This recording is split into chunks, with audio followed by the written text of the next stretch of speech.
Bonjour à tous.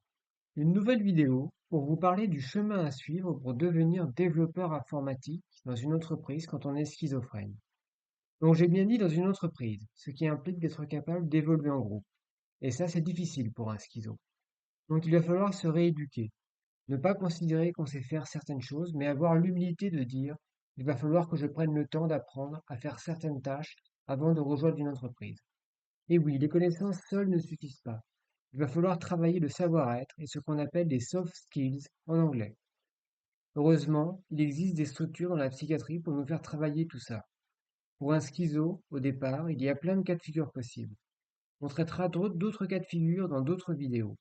Pour cette vidéo, je vais considérer un schizo stabilisé, c'est-à-dire sans symptômes positifs et sans trop de symptômes négatifs.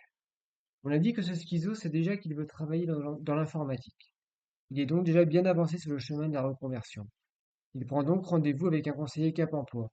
Cap Emploi, c'est le pôle emploi, enfin France Travail maintenant pour le handicap. Et il parle de son projet. Le demandeur devra dire à son conseiller s'il a déjà les compétences pour exercer en tant que développeur informatique ou s'il lui faut une action de formation. Supposons que le demandeur schizo ait besoin d'une formation. Le schizo a alors un projet de reconversion qu'il doit s'approprier. S'il est assez convaincant avec le conseiller Cap Emploi, le conseiller peut valider le projet et téléphoner au CMP. Le CMP, c'est le centre médico-psychologique, c'est l'organisme avec les psychiatres et infirmiers qui suivent le schizophrène. Pour appuyer, donc, téléphoner au centre médico-psychologique pour appuyer le projet du demandeur devant le psychiatre. Ensuite, le schizo-demandeur va voir avec son psychiatre. Et le psychiatre pourra juger si la personne est assez stabilisée pour suivre une formation et pour évoluer en groupe. Et c'est là où je rappelle l'objet de cette vidéo, travailler en entreprise.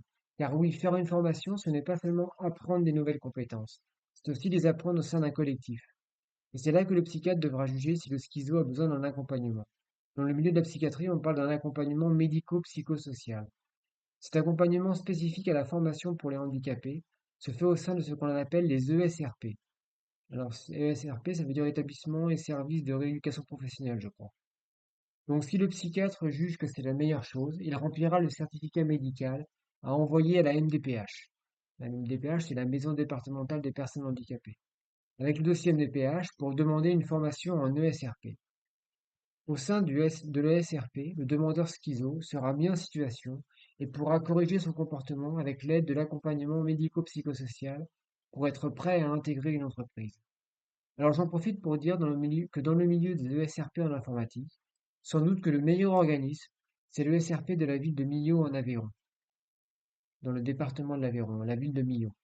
Il y a un bon accompagnement, du bon matériel, et des grosses entreprises de la tech qui ont une mission handicap sont en contact avec cette ESRP et participent à des job dating pour recruter des handicapés. Voilà, j'espère que cette roadmap vous aura intéressé. Cette roadmap, c'est le chemin à suivre, disons, en anglais. Voilà, j'espère que cette roadmap vous aura intéressé et à bientôt pour une nouvelle vidéo.